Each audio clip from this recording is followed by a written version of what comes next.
گل حق دی نثار تو قید کھری جنوں غیرت نہیں جے زینب دی پوچھو سنو پاک محمد دا کیوں کلمہ گو کہلاندا جے پوچھو سنو پاک محمد دا کیوں کلمہ گو کہلاندا جے اکمل مل زینب ویکھ دیے نئی ویر پچھاڑیا جاندا جے گل پین لباس غریبی دا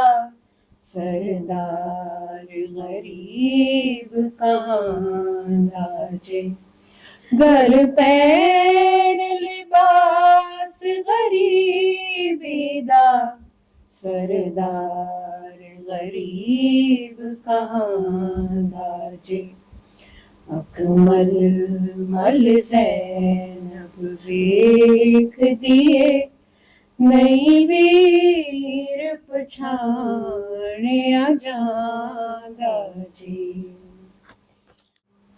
ڈاکٹر سید عباس ذوالقرنین نقوی صاحب جو ہماری ٹیم کا بڑا اہم حصہ ہیں ان کو دعوت دوں گا.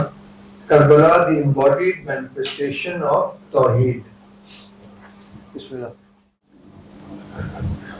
اس سے پہلے کہ میں آغاز کروں میں یہ بتانا چاہوں گا کہ انگلش اور اردو مکس ہوگا. اس میں جتنے بھی ریفرنسز ہیں قرآنک ریفرنسز اور باقی وہ انفارچونیٹلی ان کی ٹرانسلیشن انگریزی میں اردو میں نہیں ہے. تو اب شروع کرتے ہیں. اچھا دیکھیں میں اس کوشچن سے آغاز کروں گا اپنی ٹاک کا کہ جو اسلام کی بنیاد کیا ہے, مطلب what is the central idea in Islam. Islam کی جو کہہ لیں بلڈنگ ہے وہ اس کی فاؤنڈیشن کیا ہے, تو اس کا جواب ایک ہی ہے, وہ ہے توحید. دی سینٹرل آئیڈیا ان اسلام از توحید. اب امام حسین کی جو آپ کہہ لیں اپرائزنگ یا جو ریزسٹنس ہے یا ان کی جو تحریک تھی, ان کو یہ ضرورت کیوں پیش آئی کہ وہ یزید کے خلاف آواز اٹھائیں, کیونکہ جو توحیدی شناخت ہے اسلام کی وہ خطرے میں تھی. جیسے ابھی تیمور صاحب نے تھوڑی دیر پہلے کہا تھا کہ obscurity کا فیز تھا, تو اس میں وہ جو خطرہ تھا وہ یہی تھا کہ جو توحیدی بنیاد ہے, جو توحیدی شناخت ہے اسلام کی, وہ خطرے میں تھی. تو اور آپ یہ کہہ لیں کہ جو امت ہے وہ امت کے ہاں کہہ لیں کہ کنفیوژن پائی جاتی تھی, ایک ابہام پیدا ہو گیا تھا کہ توحید کیا ہے. جو بنیادیں اسلام کی ان کے بارے میں ابہام پیدا ہو گیا تھا. تو ایک مواحد کے طور پہ, اہل توحید کے طور پہ یہ لازمی تھا امام حسین کے لیے کہ وہ توحید کا نعرہ بلند کرے. تو اب اسی کے گرد ہماری ساری ڈسکشن ہوگی. اچھا, اب ظاہری بات ہے چونکہ بنیادی توحید ہے امام حسین کے جتنے بھی اقدامات تھے, تو ایک مقدماتی بحث بھی ضروری ہے کہ توحید کیا ہے اسلام کی نظر میں. اب توحید جو ہے وہ ظاہری بات ہے قرآن جو ہے اسی سے سب رجوع کرتے ہیں. قرآن نے توحید کی تعریف کی ہے, لیکن پھر اس کو انٹرپریٹ فلاسفہ نے بھی کیا ہے اور صوفیہ نے بھی کیا ہے. تو میں ایک مقدماتی کہہ رہے ہیں گفتگو کروں گا بریفلی, اور پھر ہم امام حسین کی طرف آئیں گے, اس کو ریلیٹ کریں گے امام حسین کی اقدام سے. تو قرآن مجید میں تو آپ سب جانتے ہیں جو سورۃ اخلاص ہے پرائمریلی اسی کو کوٹ کیا جاتا ہے توحید کے کانٹیکس میں. تو یہ سورت جو ہے وہ شروع ہوتی ہے قل هو اللہ احد, سے ہی از اللہ دا ون. اچھا اب یہ جو اسٹیٹمنٹ ہے کہ ہی از اللہ دا ون، اللہ واحد ہے، ایک ہے. اچھا اب یہ جو وننس ہے اس کو جو سب سے بیسک لیول ہے، مطلب اگر آپ میسز کے لیول پہ بات کریں تو اس کو ایک فرد کے طور پہ بھی سمجھا جا سکتا ہے. جیسے ہم سب افراد ہیں، میں ایک فرد ہوں، ہر انسان ایک فرد ہے، تو اسی طرح ہو سکتا ہے خدا بھی ایک فرد ہو، ون امنگ مینی. اب اس کو ٹیکنیکلی کہا جاتا ہے کہ ایرتھمیٹک یونٹی. لیکن ظاہری بات ہے یہ جو انڈرسٹینڈنگ ہے یہ بڑی بیسک لیول انڈرسٹینڈنگ ہے. یہ توحید کو سمجھنے کے کانٹیکس میں اس کے ساتھ انصاف نہیں آپ کریں گے اگر آپ وننس آف گاڈ کو اس طریقے سے سمجھیں گے ایز ایرتھمیٹک یونٹی. اور نہج البلاغہ میں امام علی کا ایک قول ہے، میں آپ کو سامنے رکھتا ہوں. امام کہتے ہیں کہ الواحد لا بتاویل عددی، he is one but not in the numerical sense. تو امام علی نے تو اس کو رد کر دیا ہے کہ جو وننس آف گاڈ ہے اس کو آپ ایرتھمیٹک یونٹی جو ہے اس کی سینس میں اس کو انڈرسٹینڈ نہیں کر سکتے. تو پھر کس طرح کر سکتے ہیں؟ اچھا اب وننس آف گاڈ کو سمجھنے کے لیے فلاسفہ نے بھی کاوشیں کی ہیں. جیسے ان میں سب سے جو نمایاں ہے فلاسفر ابن سینا ہے. جیسے وہ کہتے ہیں کہ وہ جتنے بھی کہہ لیں موجودات ہیں ان کو دو گروپس میں ڈیوائڈ کرتے ہیں. وہ کہتے ہیں ایک ہے اللہ اور ما سوا اللہ، گاڈ ادر دین گاڈ. ایک تو پولیرٹی بیسک بنیادی یہ بنتی ہے. اب جو اللہ ہے، گاڈ ہے، اس کو ابن سینا کہتے ہیں کہ وہ واجب الوجود ہے، اور جو ما سوا اللہ ہے ادر دین گاڈ وہ ممکن الوجود ہے. واجب الوجود کی انگریزی ٹرانسلیشن ہوگی دا نیسیسری بینگ، اور ممکن الوجود کی ہوگی دا کنٹینجنٹ بینگ. اچھا اب اس میں فرق کیا ہے؟ اس میں فرق یہ ہے کہ جو ممکن الوجود ہے نا وہ سیلف ایگزسٹنگ نہیں ہے. مطلب ممکن الوجود کو اپنے وجود کو قائم رکھنے کے لیے کسی اور شے کی ضرورت ہے، وہ اپنے وجود کے لیے کسی اور شے کا محتاج ہے. تو اب جیسے ہم اس دنیا میں آئے ہم اپنے پیرنٹس کے محتاج تھے، ظاہری بات ہے، لیکن الٹیمیٹلی جتنے بھی ما سوا اللہ ہیں وہ اپنی پیدائش کے لیے بھی اور پھر وجود کو قائم رکھنے کے لیے بھی وہ کسی اور کے محتاج ہیں. اب فلاسفہ کہتے ہیں کہ الٹیمیٹلی جتنے بھی ما سوا اللہ ہیں وہ ایک ہی ہستی کے محتاج ہیں، پیدائش کے لیے بھی اور اپنے وجود کو قائم رکھنے کے لیے بھی. اور وہ جو ایک ہستی ہے وہ واجب الوجود ہے اور وہ ایک ہے. اب فلاسفہ مختلف آرگومنٹس پیش کرتے ہیں کہ واجب الوجود ایک ہی ہے. تو چونکہ واجب الوجود ایک ہے تو وہ وننس آف گاڈ کو اس طریقے سے انٹرپریٹ یا انڈرسٹینڈ کرتے ہیں کہ نیسیسری بینگ از ون. اچھا اب یہ جو انڈرسٹینڈنگ ہے ظاہر بات یہ فلاسفہ کی ہے، اور اس میں اس انڈرسٹینڈنگ میں کوئی مسئلہ نہیں، لیکن جو صوفیاء یا عرفاء کی انڈرسٹینڈنگ ہے وہ اس سے بھی زیادہ آپ کہہ لیں تھوڑی سٹل یا ڈیلیکیٹ ہے. کیونکہ یہ جو فریم ورک ہے فلاسفہ کا جس میں دو کیٹیگریز میں موجودات کو ڈیوائڈ کیا ہوا ہے، واجب الوجود اور ممکن اس میں اس میں مطلب جو وننس آف گاڈ وہ پروو ہوتی ہے کہ واجب الوجود ایک ہے اور جتنے بھی ما سوا اللہ ہیں وہ پوری طرح اٹرلی ٹوٹلی ڈیپینڈنٹ ہیں آن دا نیسیسری بینگ. لیکن اس فریم ورک کے اندر جو ما سوا اللہ ہیں ان کے لیے لفظ وجود کا استعمال ہوتا ہے کہ ان کا کوئی وجود ہے، although دیا گیا ہے خدا کی طرف سے دیا گیا لیکن ان کا کوئی وجود ہے. تو ایک ما سوا اللہ کا وجود ہے جتنی بھی اشیاء ہیں اور ایک خدا کا وجود ہے. اچھا اب عرفاء صوفیہ کہتے ہیں کہ نہیں، بات اس سے بھی اوپر ہے. جو وننس آف گاڈ ہے نا اس کی صحیح انٹرپریٹیشن یہ ہے کہ وجود صرف ایک ہی ہے اور وہ واجب الوجود ہے. جو ما سوا اللہ ہے نا ان کی کوئی ایگزسٹینشل کنٹریبیوشن ان کے اینڈ پہ نہیں ہے.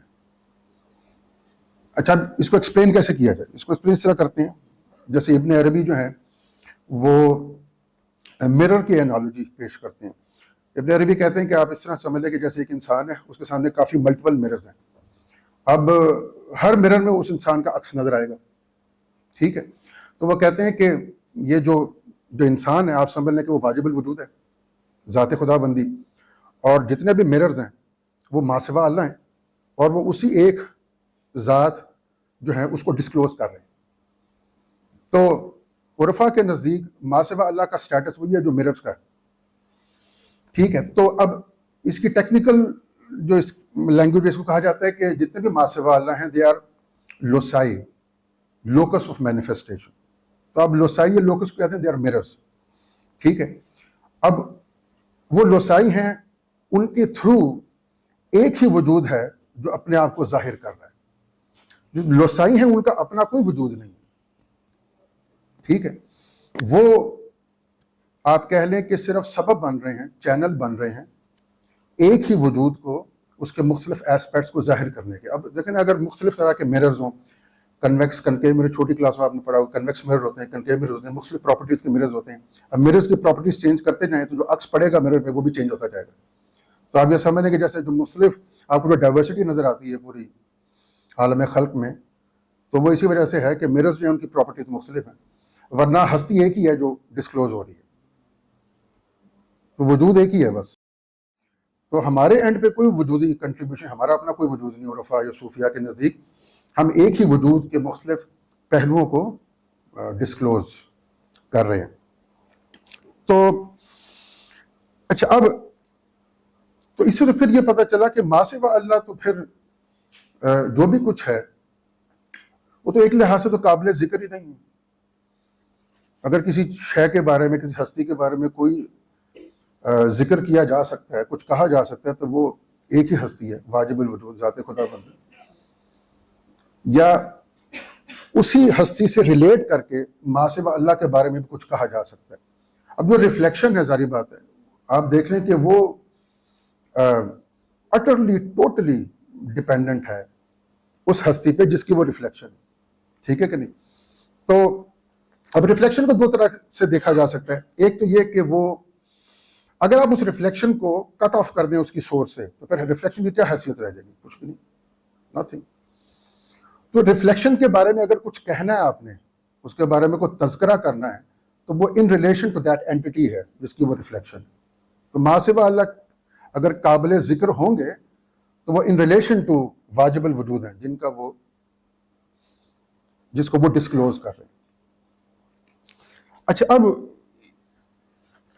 جو شہادہ ہے، فرسٹ شہادہ لا الہ الا اللہ، اس کی بھی ٹرو انٹرپریٹیشن یہی ہے جو ابھی تک میں نے آپ سے بات ڈسکس کی ہے. بیسیکلی دیکھنا، لا الہ الا اللہ کیا ہے؟ There is know God accept اللہ. تو پہلے نفی ہے، پھر اثبات ہے. وہ نفی کس سینس میں ہے؟ نفی ہے کہ ما سوا اللہ یا خدا کے علاوہ کوئی وجود نہیں ہے. There is no existence except the existence of God. مطلب اگر آپ صوفیہ اور عرفا کی انٹرپریٹیشن جو ہے اس کو ذہن میں رکھتے ہوئے اس کو ٹرانسلیٹ کریں تو یہ ہے کہ there is no existence except the existence of God basically. اور عالم خلق میں جو بھی ظاہر ہوتا ہے وہ اسی ایک وجود کے ڈسکلوجر ہے، اسی کے مظاہر ہے. اچھا، اب یہ توحیدی فریم ورک ہے. دیکھیں، جو لا الہ الا اللہ ہے بیسیکلی وہ توحیدی فریم ورک کو ہی بیسیکلی ایکسپلین کر رہا ہے. اور عرفا کے نزدیک، میں قرآنک آیت آپ کے سامنے پیش کرتا ہوں، اور عرفا کے نزدیک جو میں نے آپ کو عرفا کی انٹرپریٹیشن بتائی ہے وہ اسی قرآنک آیت کی تفسیر ہے، اور بڑی مشہور ہے، بڑی مرتبہ کوٹ بھی ہوتی ہے. میں آپ کے سامنے پیش کرتا ہوں کہ یا ایھا الناس انتم الفقراء الی اللہ، او مینکائنڈ یو آر دا پور بفور اللہ. اچھا، یہ جو پاورٹی ہے نا، یہ ایگزسٹینشل پاورٹی ہے. مطلب کہ آپ ہر لحاظ سے، بلکہ آپ کا کوئی وجود ہے ہی نہیں اصل میں. آپ تو بس ایک لوکس ہیں جس کے تھرو وہی ایک وجود جو ہے اپنے آپ کو ظاہر کرے گا. تو عرفا کے نزدیک اس آیت کی انٹرپریٹیشن یہ ہے بیسیکلی. تو دیکھیں نا، اس کو ایک اور طریقے سے بھی دیکھا جا سکتا ہے. You are poor before Allah, you are dependent on Allah. جیسے میں نے پہلے بتایا کہ اس کو اس طریقے سے بھی دیکھا جا سکتا ہے کہ آپ کی اپنی کوئی حیثیت ہے، وجود ہے، اور پھر اللہ کا وجود ہے، اور آپ اللہ کے وجود پر ڈیپینڈنٹ ہیں. ٹھیک ہے، تو لیکن ایسا نہیں ہے. آپ کی اپنی کوئی حیثیت نہیں ہے. You are nothing before the one reality. نہیں فقر یہی ہے نا کہ آپ کی اپنی کوئی انڈیپینڈنٹ حیثیت نہیں ہے. بیسیکلی آپ کا اپنا کوئی انڈیپینڈنٹ وجود بھی نہیں ہے. There is only one existence, that is the existence of God. ٹھیک ہے, apart from that, other than the existence of God, جتنے بھی ماں سوا اللہ ہیں ان کے بارے میں آپ یہ نہیں کہہ سکتے کہ ان کا بھی اپنا کوئی وجود ہے, کوئی اپنی کوئی انڈیپینڈنٹ حیثیت ہے. یہ بیسیکلی اس کا بات ہے. اس کو مطلب کہا جا رہا ہے ایگزسٹینشل پاورٹی. تو اس طرح ہے. اچھا, اب یہی جو لا الہ الا اللہ ہے, اسی سے پھر ہم شرک کو بھی ڈیفائن کر سکتے ہیں.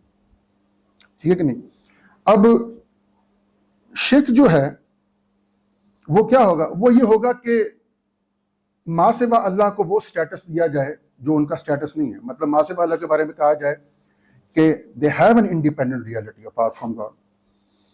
جتنے بھی ماں سوا اللہ ہیں, ٹھیک ہے, ان کو وہ ایسی کوالٹیز اسائن کی جائیں, ٹھیک ہے, جو وہ ڈیزرو نہیں کرتی. ٹھیک ہے کہ نہیں؟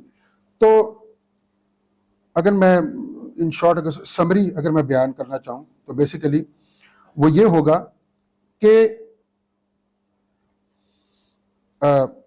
ایسی اشیاء جو اٹرلی اور ٹوٹلی ڈیپینڈنٹ ہیں ایک ہی ہستی کے اوپر, ان کے بارے میں یہ نتیجہ نکالا جائے کہ they have some independent status apart from God, تو یہ شرک ہو جائے گا.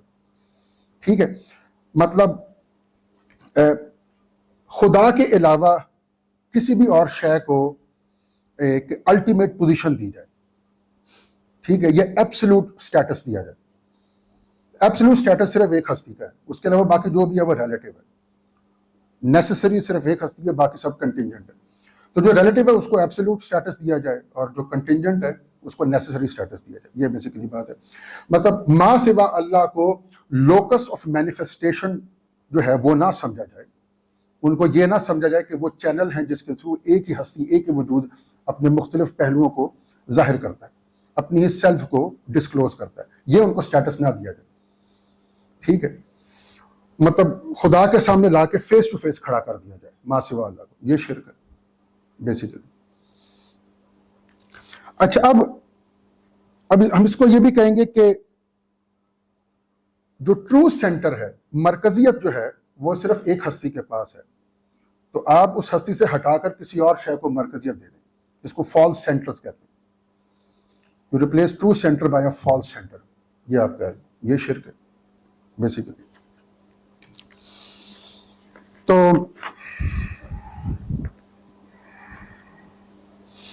اچھا, اب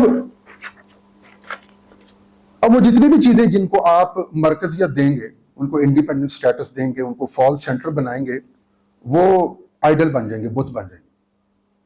ٹھیک ہے کہ نہیں؟ اچھا, کچھ بت جو ہیں جیسے اب ہندوؤں کے بارے میں کہا جاتا ہے بت پرست ہوتے ہیں, یا جو زمانے جاہلیت تھا رسول اکرم کی پیدائش سے پہلے, تو جو عرب کے بارے میں کہا جاتا تھا کہ جی وہ بت پرست تھے. اچھا, اب یہ تو ایسے جو بت ہیں جو خارج میں ہیں, کچھ باطنی بت بھی ہوتے ہیں.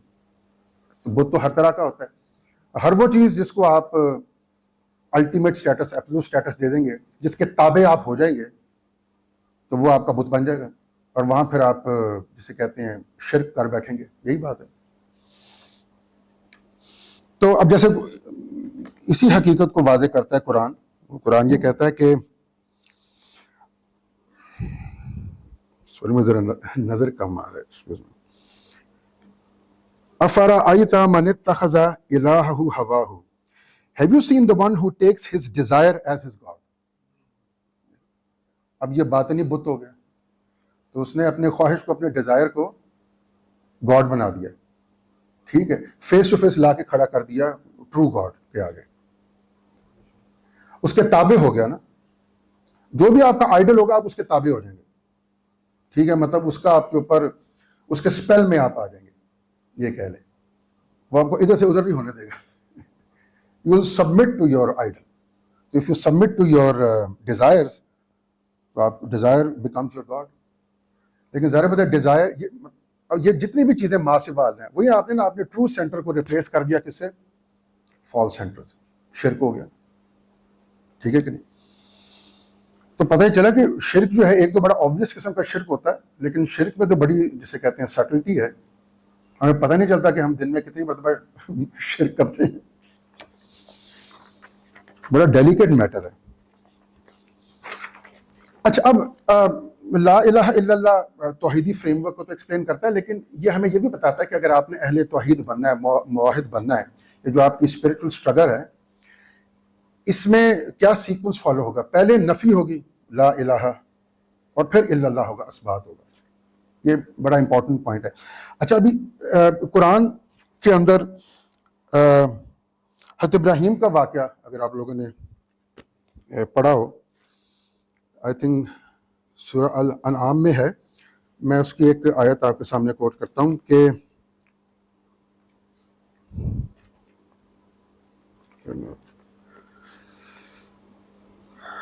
اصل میں عربی جو ہے نا بڑی چھوٹا فونٹ ہے, انگریزی پڑھ دیتا ہوں, سم ہاؤ مجھے ذرا نظر کا ایشو ہے. Okay let me read the English translation. تو 76 آیت ہے سورہ الانعام کی کہ when night covered him, مطلب ابراہیم, he saw a star and said this is my Lord. ٹھیک ہے, اور پھر اس کے بعد آگے پھر جا کے کہتے ہیں کہ فلما افلا قال لا احب الافلین, I do not love those that set. ٹھیک ہے, تو پھر آگے کچھ آیات ہیں جس میں حضرت ابراہیم چاند کا مشاہدہ کرتے ہیں, پھر سورج کا مشاہدہ کرتے ہیں. تو اینڈ میں ہوتا ہے کہ وہ ایک ایک کر کے پہلے یہ کہتے ہیں کہ نہیں ہو سکتا, یہ میرا خدا ہے, یہ میرا خدا ہے, پھر بعد میں اس کی نفی کرتے ہیں, یہ بھی نہیں ہے, یہ بھی نہیں ہے. تو وہ نفی اس لیے کرتے ہیں کیونکہ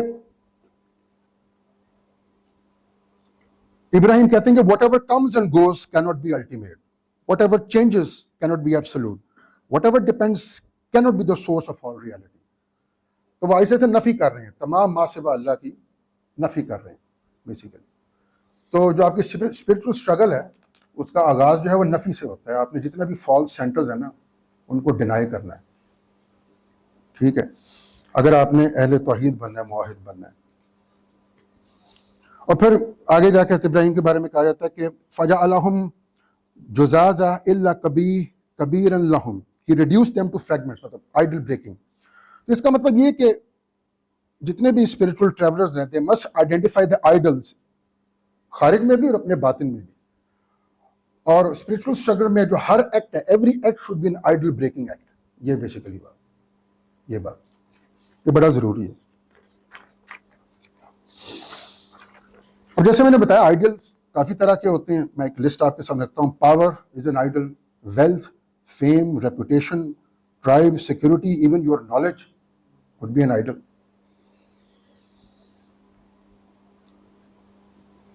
اب جیسے میں نے بتایا کچھ جو ہیں بت بڑے مخفی ہوتے ہیں, کچھ جو شرک ہیں بڑے مخفی ہوتے ہیں. اس کی طرف امام جعفر صادق کا ایک قول ہے, وہ میں آپ کے سامنے رکھتا ہوں. یہ کہ شرک is more hidden than the movement of an ant. تو جسے کہتے ہیں کہ بڑا ڈیلیکیٹ میٹر ہے. اور نفی کیے بغیر اثبات کرنا, وہ آپ توحید اہل توحید نہیں پھر آپ کہلائیں گے. نفی کے بعد اثبات ہے. لیکن نفی کے بغیر اثبات کیا کہ بھائی آپ نماز, روزہ, حج, زکات سب کریں, لیکن آپ نے اندر اپنے کافی بت بٹھائے ہوئے ہیں, آپ انہی کے غلام ہیں. تو ایسے نماز, روزہ, حج, زکات کا کیا فائدہ ہے؟ ٹھیک ہے کہ نہیں؟ تو آپ اپنی دولت کے غلام ہیں, سوشل سٹینڈنگ کے غلام ہیں, اپنے ذہین ہونے پر آپ کو فخر ہے, غرور کرتے ہیں. تو وہ یہ سب اس کا فائدہ کوئی نہیں ہے. تو ان سب کی نفی ہوگی, اس کے بعد نفی کے ساتھ پھر اثبات ہوگا, تو پھر آپ اہل توحید موحد ہیں. یہ بات ہے. اور سب سے بڑا جو آئیڈل ہے وہ یور اون ایگو ہے. نفس سے بڑا آئیڈل کیا ہے؟ Biggest obstacle. تو اس لیے اس کی جب نفی ہوتی ہے, فنا فی اللہ جو ہے وہ یہی ہے بیسیکلی. سب سے بڑا آئیڈل ہے, سب سے بڑا آبسٹیکل ہے between you and the one reality, your own self individual ego. اس کی نفی ضروری ہے. تو فنا فی اللہ آتا ہے, اس کے بعد پھر اثبات بقاء باللہ ہوتا ہے. تو وہ یہ فنا فی اللہ, بقاء باللہ, یہ ان سے ریلیٹڈ ہے, نفی اور اثبات سے. یہ بیسیکلی بات. کہ امام علی کا ایک قول ہے، میں آپ کے سامنے رکھتا ہوں کہ آدھا عدوک نفسک التی بین جنبیک، your greatest enemy is the self within you. یہ اسی کی طرف اشارہ ہے. Now your ego constantly seeks recognition, control, importance, security, permanence. But in other words, it seeks qualities that belong only to Allah. وہی بات ہے کہ آپ اپنی ایگو کو وہ کوالٹیز اسائن کر رہے ہیں جو کہ اسی ایک ہستی کو بلانگ کرتی. فالس سینٹر بنا دیا نا آپ نے.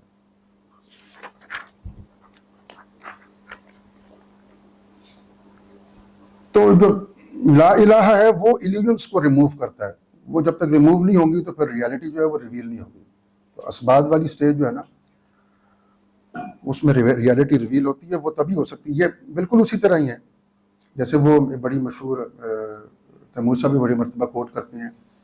یہ لنکڈ ہے اسی بات سے کہ رسول اکرم کی حدیث ہے کہ ہر شے کو صاف کرنے کا ایک آلہ ہے اور قلب کو آئینے کو صاف کرنے کا آلہ ذکر اللہ ہے. تو وہ قلب کا آئینہ صاف کرنا یہ لنکڈ ہے اس سے کہ آپ نے جتنے بھی فالس سینٹرز ہیں ان کی نفی کرنی، ان کو ڈینائی کرنا. تو وہ آپ کی پالشنگ آف دا ہارٹ اسی سے لنکڈ ہے یہ بات. تو جب پالشنگ ہوگی تو پھر your heart will reflect all the divine qualities the way it should be reflected. ورنہ پھر وہ ریفلیکشن ڈسٹارٹڈ ہوگا نا. یا وہی مرر والی دے دیں. اگر آپ کا مرر رسٹی ہے تو پھر وہ اسی ہستی کی جو ریفلیکشن اس میں پڑے گی وہ بھی ڈسٹارٹڈ ہوگی. لیکن مرر اگر پالشڈ ہے تو پھر صحیح مطلب جس طرح ریفلیکٹ ہونا چاہیے ویسے ہوگا. یہ بالکل بات. تو وہ پالشنگ جو ہے نا وہ یہ نفی والی سٹیج ہے، بڑے ضروری ہے. ورنہ پھر مواحد نہیں بن سکتے. مواحد جو ہے وہ جو صحیح معنی میں مواحد ہے وہ انسان کامل کا مظہر ہے جس کا قلب بالکل صاف ہو جاتا ہے. اور پھر وہی بات ہے کہ وہ ٹرولی جسے کہتے ہیں وہ لوکس آف مینیفیسٹیشن بن جاتا ہے for all the names and attributes and qualities of God. تو ایسے اوکے. اب یہی جو بات میں نے کی اسی سے لنکڈ ہے کہ اب یہ توحیدی فریم ورک آ گیا. تو اب وہی والی بات کہ پھر کیا مقصود ہے خدا انسان سے اسی فریم ورک کے اندر خدا کیا چاہتا ہے کہ انسان کیا بنے. تو وہی بات ہے انسان کامل کا مظہر بنے. ٹھیک ہے. اب قرآن کے اندر اسی سے ریلیٹڈ جو ریفرنسز ہیں وہ میں آپ کے سامنے رکھتا ہوں. ایک تو بہت مشہور آیت ہے کہ وہ اس قال ربک للملائکۃ انی جاعل فی الارض خلیفہ. یہ بڑی مشہور آیت ہے قرآن کی. And when your Lord said to the angels, indeed I am placing upon the earth a vicegerent, نائب. تو خدا کو تو مقصود یہ ہے کہ انسان جو ہے وہ اسی ایک ہستی کا نائب بنے. اب جو نائب یا ریپرزنٹیٹیو ہے، آج کل کے زمانے میں تو نائب اور ریپرزنٹیٹیو آپ پتہ ہی کیسے ہوتے ہیں، لیکن ظاہر بات اب یہ تو خدا بات کر رہا ہے نا. تو خدا کا نائب پھر کیسا ہوگا؟ وہ ایسا نائب ہوگا کہ اس کو دیکھ کر خدا کی طرف دھیان جائے گا. بلکہ وہ خدا ہی کا ہی ایکچولی وہ خدا کا ہی مظہر ہوگا نائب ہے. کیونکہ خدا خود تو دیکھا نہیں جا سکتا. ذات خدا بندی جو ہے وہ دیکھی نہیں جا سکتی، کیونکہ دیکھنے کے لیے شاہد و مشہود کی دوئی جو ہے نا وہ بڑی ضروری ہے. تو وہ ذات تو ہر قسم کی دوئی سے ماورا ہے، تو دیکھی تو نہیں جا سکتی. پھر شارٹ آف دیٹ پھر اگر آپ نے خدائی کا کہہ لیں مشاہدہ کرنا ہے تو وہ پھر انسان کامل ہی ہو سکتا ہے یا اس کا جو مظہر ہے. تو یہ انسان سے ہے مطلوب. تو اب لیکن یہ ہے کہ انسان میں اصل میں دو طرح کی پاسبلٹی، دو امکانات ہیں. یا تو وہ انسان کامل بن جائے گا یا پھر وہ جسے کہتے ہیں جانوروں سے بھی بدتر یا شیطان کے لیول پہ یا اس سے بھی بدتر بن جائے گا. دیکھیں نا اسی وجہ سے جب اللہ تعالیٰ نے یہ فرمایا تو اگر آپ لوگوں نے پڑھا ہوگا کہ پھر جو فرشتے تھے انہوں نے تھوڑا سا ذرا کمپلین کیا، پروٹیسٹ کیا. کہا کہ قالوا اتجعل فیہا من یفسد فیہا ویسفک الدماء will you place therein one who spreads corruption and sheds blood. تو ایک طرف خدا کہہ رہا ہے کہ میں مطلب ایسی ہستی بنانے جا رہا ہوں جو میرا نائب ہوگا. تو فرشتے کہہ رہے ہیں کہ یہ آپ کس کو بنا رہے ہیں؟ مطلب یہ تو کرپشن اسپریڈ کرے گا اور خونریزی کرے گا. اللہ تعالیٰ کہتا ہے کالا انی عالم ما لا تعلمون، indeed I know what you do not know. مجھے پتہ ہے. اب وہ کیا ہے پتہ ہے؟ وہ عالم آدم الاسماء کلھا and he taught Adam all the names. یہ وہ سیکرٹ ہے جو فرشتوں کو نہیں پتا تھا. اب ہی taught Adam all the names کا کیا مطلب ہے؟ کہ Adam will become the locus of manifestation of all the names of God, all the qualities of God. یہ ہے وہ ایسا لوکس آف مینیفیسٹیشن ہے کمپریہنسو. اس لیے انسان کے بارے میں کہا جاتا ہے gatherer of all the names, جامع الاسماء، ایسا لوکس آف مینیفیسٹیشن. اصل میں جو عالم خلق کو کریٹ کرنے کا مطلب ما سوا اللہ کیوں ہیں، موجود کیوں ہیں، تو وہ بڑی مشہور ایک حدیث قدسی ہے جو بڑی بار کوٹ ہوتی ہے کہ میں چھپا ہوا خزانہ تھا، مجھے حب ہوئی کہ میں پہچانا جاؤں، اس لیے میں نے خلق کیا. تو جتنے بھی ما سوا اللہ ہیں ان کا ایک ہی مقصد ہے کہ وہ اپنی ہستی کے تھرو اسی خدا کے مختلف پہلوؤں کو ڈسکلوز کریں تاکہ وہ پہچانا جائے. تو انسان اشرف المخلوقات وہ بہترین طریقے سے اسی ایک ہستی کو ڈسکلوز کرتا ہے، کر سکتا ہے، لازمی کرے گا نہیں، کر سکتا ہے. اس لیے دونوں امکانات ہیں، یا تو وہ انسان کامل بنے گا، یا حسین بنے گا، یا یزید بنے گا، یا اہل توحید بنے گا، یا اہل شرک بنے گا. یہ بیسیکلی بات ہے. تو کربلا کی جو بیٹل ہے وہ یہ ہے بیٹل بیسیکلی، توحید ورسز شرک. کربلا جو ہے نا اس نے جو ہڈن آئیڈلز ہیں نا اس کو ایکسپوز کیا ہے. کیونکہ جو دوسری طرف جو فورسز تھیں یزید کی، وہ کہنے کو تو مسلمان ہی تھے، نمازیں بھی پڑھتے، سب کچھ تھا، لیکن وہ اہل توحید نہیں تھے. یہ بات ہے. وہ خارج میں بتوں کو تو ڈینائی کر رہے تھے صرف زبان سے، باطنی بتوں کو ڈینائی نہیں کر رہے تھے. اس کی مثال اب میں اس طرف آتا ہوں کہ جو بیعت کا ایشو ہے کہ یزید کی بیعت امام حسین نے کیوں نہیں کی. دیکھیں امام حسین جو ہیں وہ انبیاء کے وارث ہیں، ٹھیک ہے، انسان کامل کا مظہر ہے. یہ ممکن ہی نہیں ہے کہ انسان کامل یزید جیسے رولر کی بیعت کرے. اس کی وجہ یہ ہے کہ جیسے میں نے بتایا کہ یزید جو تھا نا، وہ جو توحیدی شناخت ہے اسلام کی اس کے پیچھے پڑا ہوا تھا. وہ فاؤنڈیشنز کو ہلانا چاہ رہا تھا. مطلب کہہ لیں غیر توحیدی ایلیمنٹس کو اسلام میں لانے کی کوشش کر رہا تھا، ان کو انسٹیٹیوشنلائز کرنے کی کوشش کر رہا تھا. ایک تو نہیں کہ آپ پرسنل کیپیسٹی میں کچھ بھی کر لیں، شراب پئیں، زنا کریں پرسنل کیپیسٹی میں، لیکن اگر آپ اس طرح کی پریکٹسز کو ایک مذہب کے اندر شامل کرنے کی کوشش کریں، انسٹیٹیوشنلائز کریں، وہ پھر مسئلہ ہے. تو اگر ایسا نہ ہوتا، شارٹ آف دیٹ، تو امام حسین کبھی بھی کھڑے نہ ہوتے یا پرائزنگ نہ ہوتی. یہ ضروری تھا، لازمی تھا. مطلب یہ بحیثیت مواحد یہ ان کے لیے لازمی تھا، لازمی تقاضا تھا اہل توحید ہونے کا کہ وہ اپرائزنگ کرتے، بیعت کو قبول نہ کرتے ایسے رولر کی جو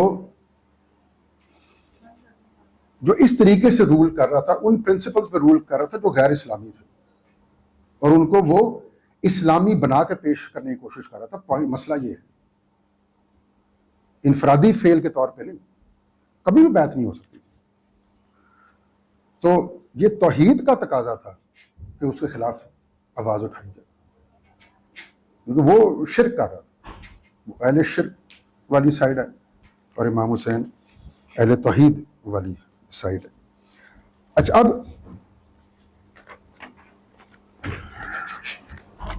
امام حسین، صرف امام حسین نہیں، امام حسین کے جو اہل و عیال ہیں اور جو ان کے اصحاب بھی ہیں، انہوں نے بھی یہ ثابت کیا کہ وہ اہل توحید تھے.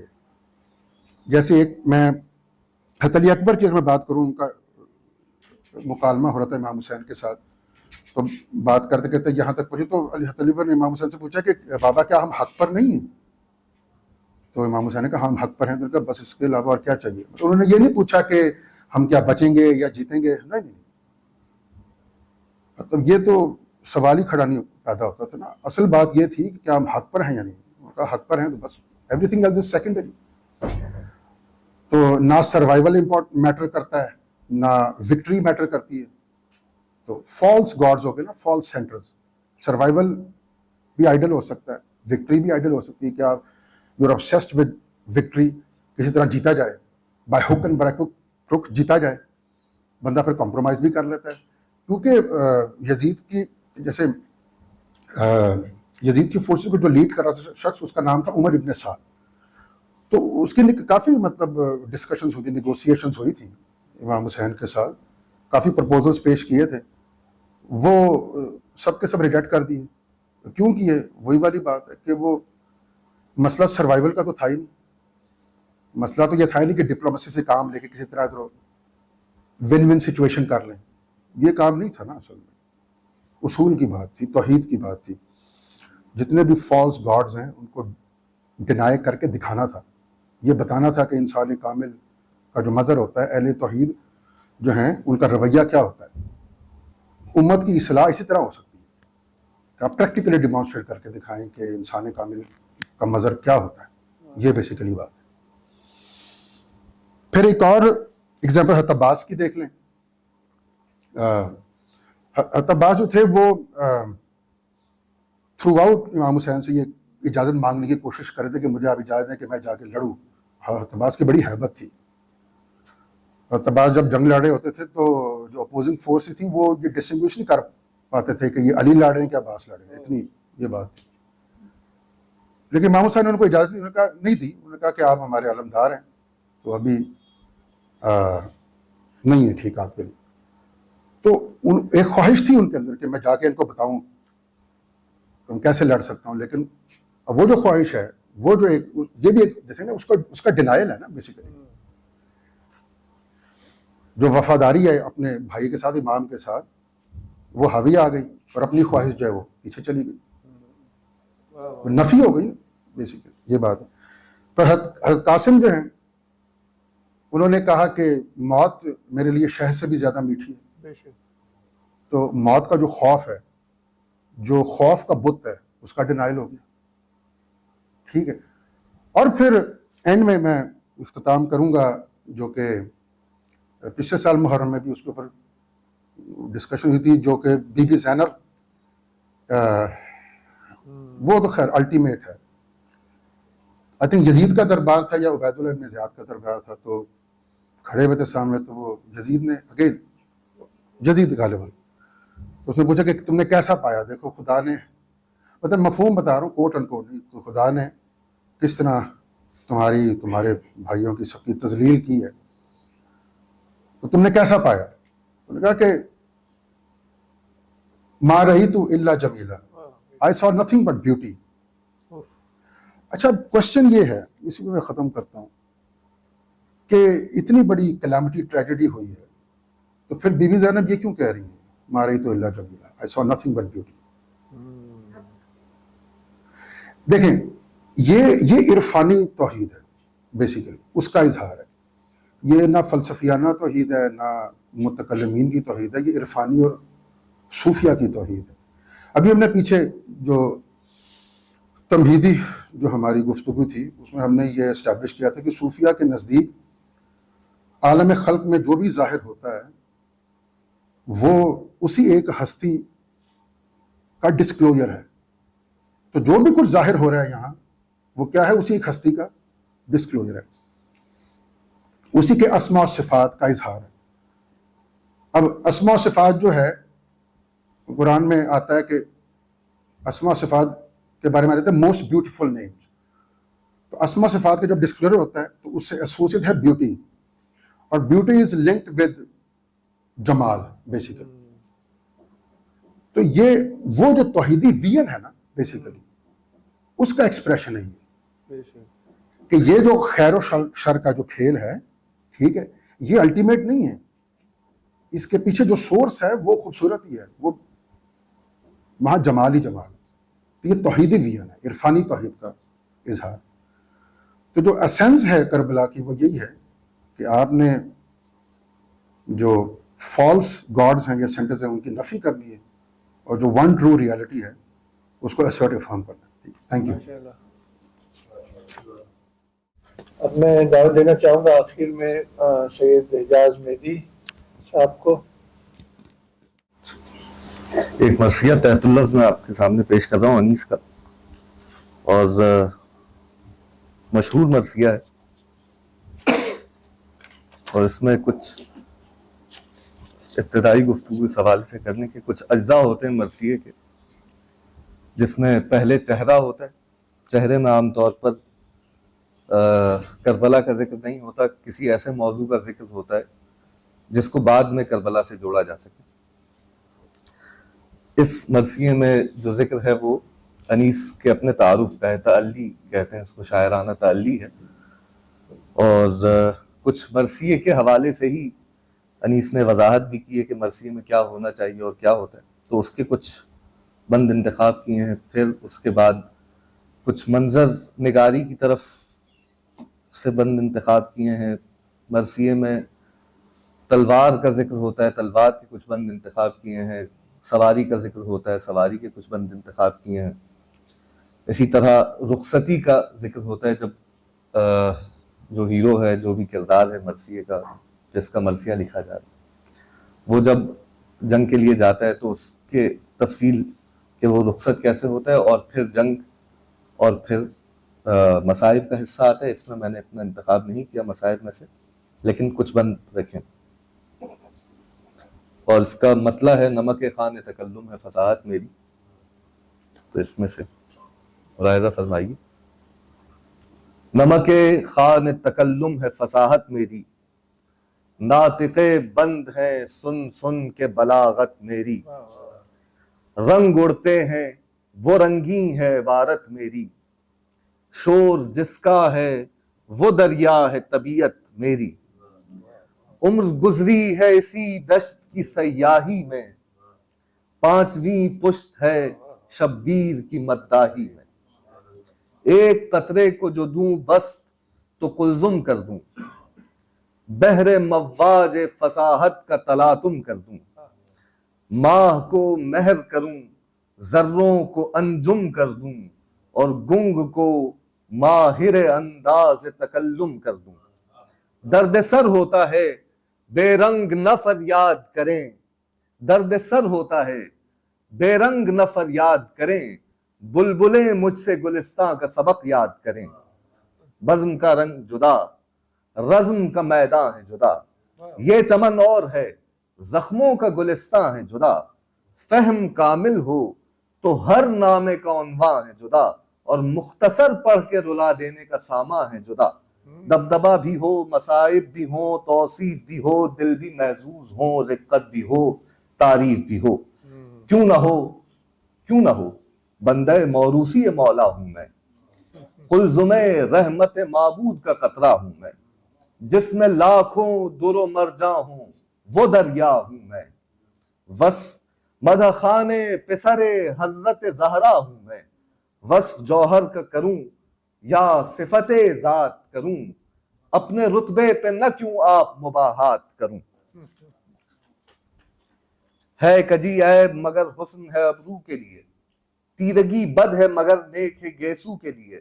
سرمد زیبا ہے فقط نرگس جادو کے لیے، زیب ہے خالص سیاہ چہرہ گلرو کے لیے. دانہ داں کس کے فصاحت بکلامی دارد، ہر سخن موقع و ہر نقطہ مقامی دارد.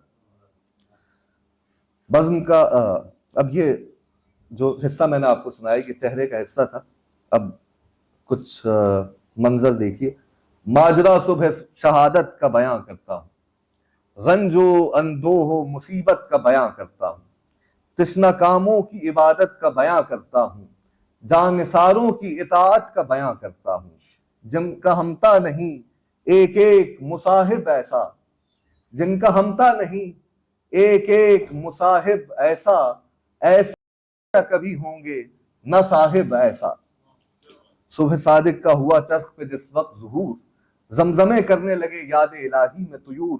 مثل خورشید برآمد ہوئے خیمے سے حضور، مثل خورشید برآمد ہوئے خیمے سے حضور. یک بیک پھیل گیا چار طرف دشت میں نور، شش جہت میں رخ مولا سے ظہور حق تھا، شش جہت میں رخ مولا سے ظہور حق تھا. صبح کا ذکر ہے کیا چاند کا چہرہ فق تھا. آئے سجادہ طاعت پہ امام دو جہاں، اس طرف طبل بجا یہاں ہوئی لشکر میں اذاں، وہ مصلی کہ زباں جن کی حدیث و قرآن، وہ نمازی کہ جو ایمان کے تنے پاک کی جان، زاہد ایسے تھے کہ ممتاز تھے ابراروں میں، عابد ایسے تھے کہ سجدے کیے تلواروں میں، وہ تخشع، وہ تضرع، وہ قیام اور وہ قعود، وہ تذلل، وہ دعائیں، وہ رکوع اور وہ سجود، یاد حق دل میں تو سوکھے ہوئے ہونٹوں پہ درود، یہ دعا خالق اکبر سے کہ اے رب ودود، یہ دعا خالق اکبر سے کہ اے رب ودود، یوں لٹے ہم کہ نہ آل اور نہ اولاد رہے، مگر احمد کے نواسے کا گھر آباد رہے۔ جب فریضے کو ادا کر چکے وہ خوش کردار، کس کے کمروں کو بسط شوق لگائے ہتھیار، جلوہ فرما ہوئے گھوڑے پہ شہ عرش وقار، علم فوج کو عباس نے کھولا ایک بار، اور دشت میں نگہت فردوس بری آنے لگی، عرش تک اس کے پھریرے کی ہوا جانے لگی، لہر وہ سبز پھریرے کی، وہ پنجے کی چمک، شرم سے ابر میں چھپ جاتا تھا خورشید فلک، اور کہتے تھے صلی علی چرخ پہ اٹھ اٹھ کے ملک، دنگ تھے سب وہ سما سے تھا سما تاب فلک، کہیے پسی اسے جو اوج ہما نے دیکھا، وہ سما پھر نہ کبھی ارض و سما نے دیکھا۔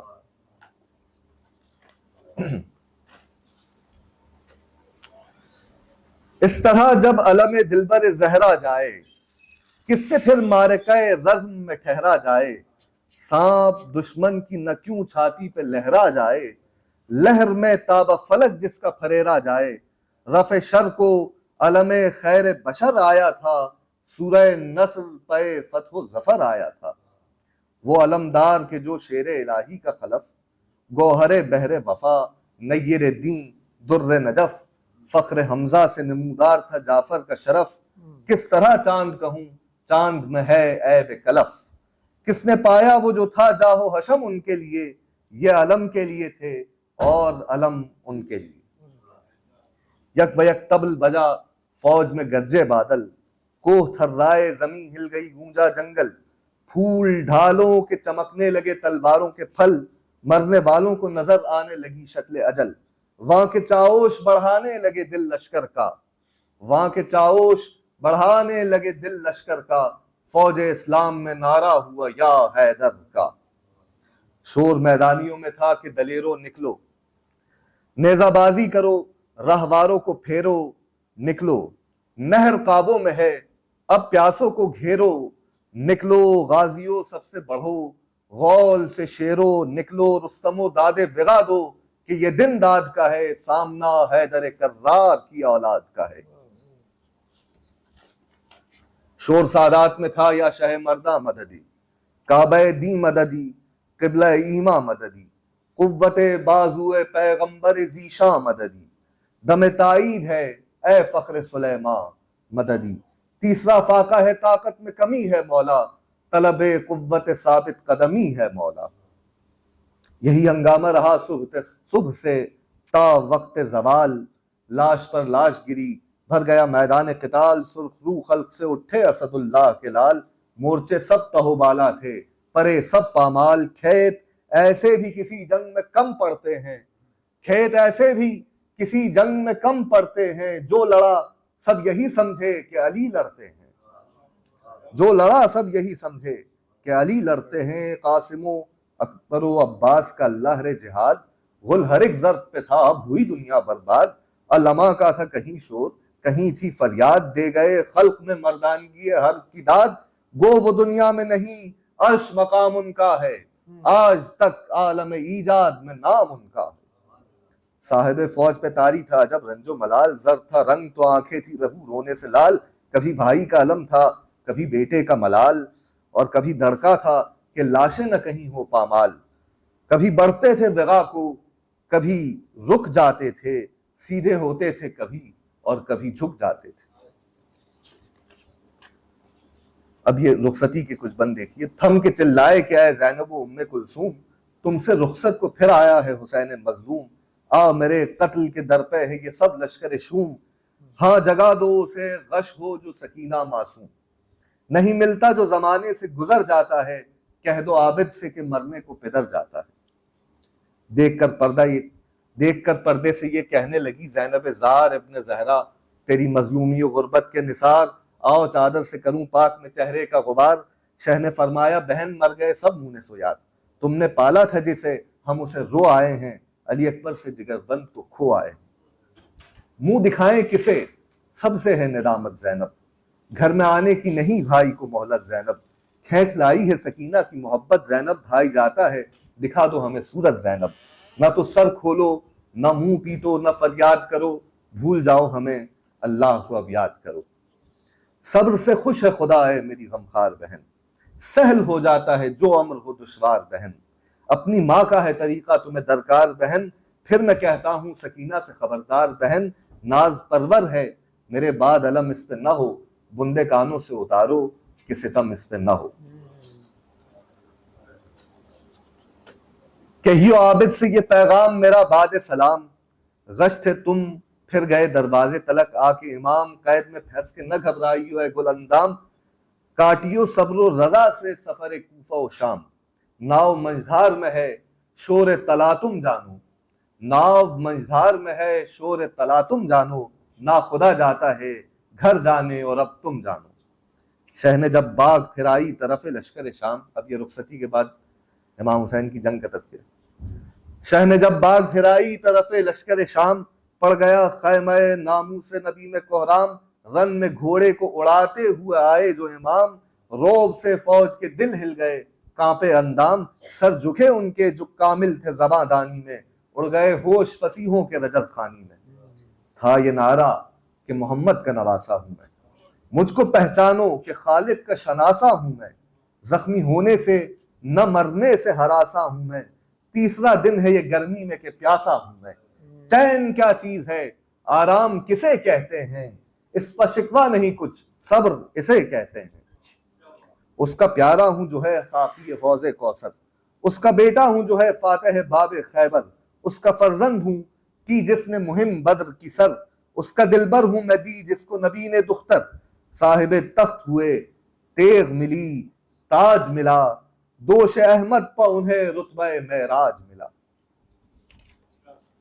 نہ ابھی ختم ہوئی تھی یہ مسلسل تقریر، حجت اللہ کے فرزند پا چلنے لگے تیر، چوم کر تیغ کے قبضے کو پکارے شبیر، لو خبردار چمکتی ہے علی کی شمشیر، پسرے فاتح صفین و حنین آتا ہے، پسرے فاتح صفین و حنین آتا ہے، لو صفے باندھ کے روکو کہ حسین آتا ہے، لو کھچی تیغ دوسر، اب یہ تلوار کا ذکر، لو کھچی تیغ دوسر فوج پہ آفت آئی، لو ہلا قائم عرش قیامت آئی، فتح تسلیم کو آداب کو نصرت آئی، فخر سے غاشیہ برداری کو شوکت آئی، چوم لوں پاؤں جلال استگ و دو میں آیا، چوم لوں پاؤں جلال استگ و دو میں آیا، ہاتھ جوڑے ہوئے اقبال جلو میں آیا، آپ سیدھے جو ہوئے رخش نے بدلے تیور، اب گھوڑے کا ذکر سواری کا، دونوں آنکھیں اوبل آئی کہ ڈرے بانی شر، تھوتنی مل گئی سینے سے کیا دم کو چور، مثل طاؤس اڑا گاہ ادھر گاہ ادھر، اور دم بدم گرد نسیم سحری پھرتی تھی، جھوم کر پھرتا تھا گویا کہ پری پھرتی تھی، ابر ڈھالوں کا اٹھاتے گرد و پیکر چمکی، برق چھپتی ہے یہ چمکی تو برابر چمکی، سوئے پستی کبھی کوندی کبھی سر پر چمکی، کبھی انبوہ کے اندر کبھی باہر چمکی، اور جس طرف آئی وہ ناگن اسے ڈس سے دیکھا، جس طرف آئی وہ ناگن اسے ڈس سے دیکھا، نی سروں کا صف دشمن میں برستے دیکھا۔ دھار ایسی کہ رواں ہوتا ہے دھارا جیسے، تلوار کا ذکر، گھاٹ وہ گھاٹ کہ دریا کا کنارہ جیسے، چمک ایسی کہ حسینوں کا اشارہ جیسے، روشنی وہ کہ گرے ٹوٹ کے تارا جیسے، کوندنا برق کا شمشیر کی زو میں دیکھا، کبھی ایسا نہیں دم خم مہ نو میں دیکھا۔ ایک اشارے میں برابر کوئی دو تھا کوئی چار، نہ پیادہ کوئی بچتا تھا سلامت نہ سوار، برق گرتی تھی کہ چلتی تھی صفوں پر تلوار، غضب اللہ علیہم کے آیاں تھے آثار، موت ہر غول کو برباد کیے جاتی تھی، آگ گھیرے ہوئے دوزخ میں لیے جاتی تھی، تیغیں آڑی ہوئیں ڈھالوں کے اڑے پر کالے، بند سب بھول گئے خوف سے نیزوں والے، جو بڑے ہاتھ سرے دست قلم کر ڈالے، تیغ کہتی تھی یہ سب ہیں میرے دیکھے بھالے، صف بصف باندھ کے نیزوں کو ابس تولے ہیں، ایسے عقدے میرے ناخن نے بہت کھولے ہیں، صف بصف باندھ کے نیزوں کو ابس تولے ہیں، ایسے عقدے میرے ناخن نے بہت کھولے ہیں۔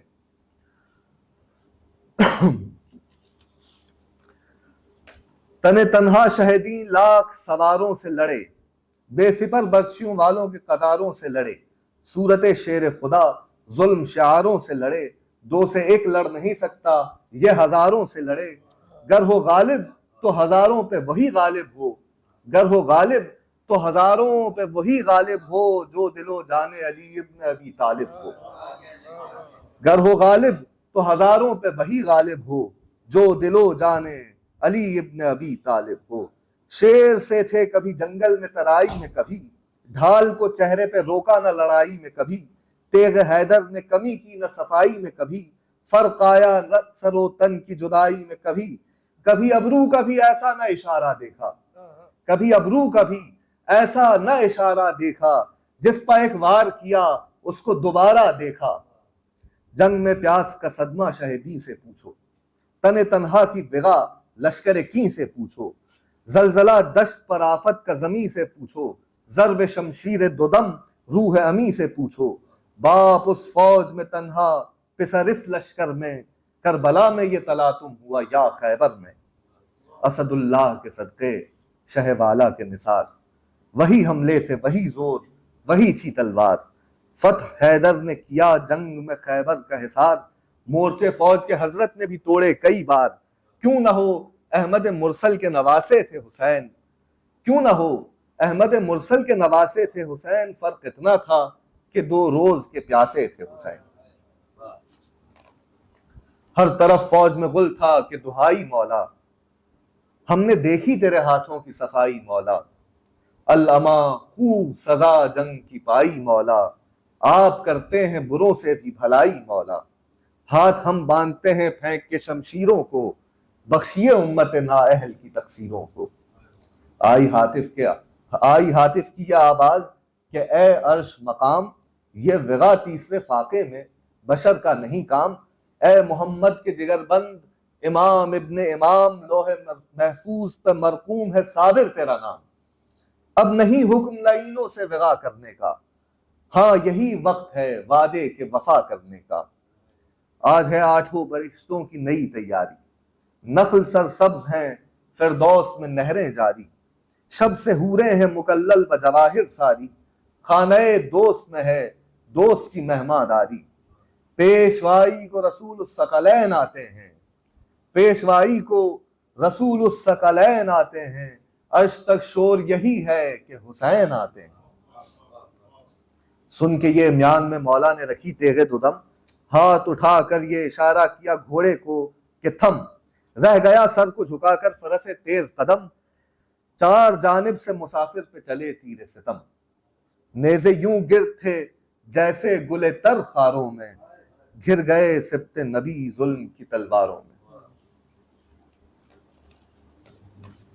پہلے تیروں سے کمانداروں نے چھاتی چھانی، نیزے پہلو پہ لگاتے تھے ستم کے بانی، سر پہ تلواریں چلی زخمی ہوئی پیشانی، خون سے تر ہو گیا حضرت کا رخ نورانی، جسم سب چور تھا پرزے تھے زرہ جامے کے، پیچ کٹ کٹ کے کھلے جاتے تھے امامے کے، برچیاں مارتے تھے گھاٹ پہ جو تھے پہرے، کس طرف جائے کہاں تیغوں میں بے کس ٹھہرے، 1000 اور کوئی 100 زخم تھے تن پر گہرے، دیکھنے والوں کے ہو جاتے تھے پانی زہرے، اور خون میں ڈوبا ہوا وہ مصحف رخ سارا تھا، جزو ہر ایک تن شبیر کا سی پارا تھا، ہاتھ سے باغ جدا تھی تو رکابوں سے قدم، غش میں سیدھے کبھی ہوتے تھے فرس پر کبھی خم، بہتے تھے پہلوؤں سے خون کے دریڑے پہ ہم، کوئی بے کس کا مددگار نہ تھا، ہائے ستم مارے تلواروں کے، مہلت تھی نہ دم لینے کی، کوششیں ہوتی تھیں کعبے کو گرا دینے کی،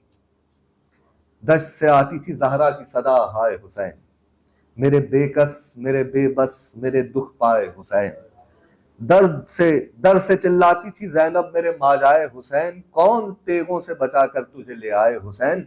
فاطمہ رو رہی ہیں ہاتھوں سے پہلو تھامے، حکم گر ہو تو بہن دوڑ کے بازو تھامے۔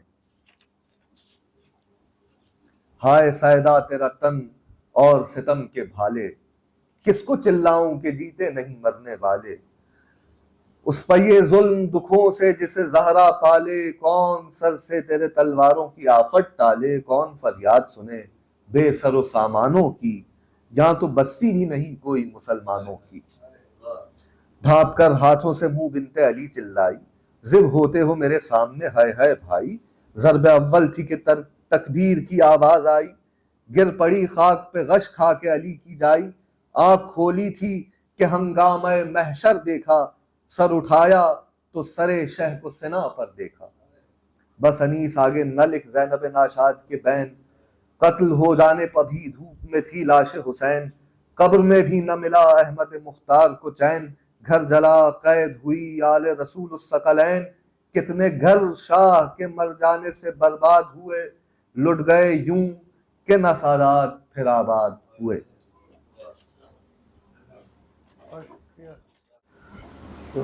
اس متبرک ذکر کے صدقے میں یہ دعا ہے کہ خدا ہم سب کے تمام گناہوں کو معاف کر دے، ہمیں اپنی شناخت کے بہتر تجربے اور حقیقی معرفت کے سفر پہ گامزن رکھے۔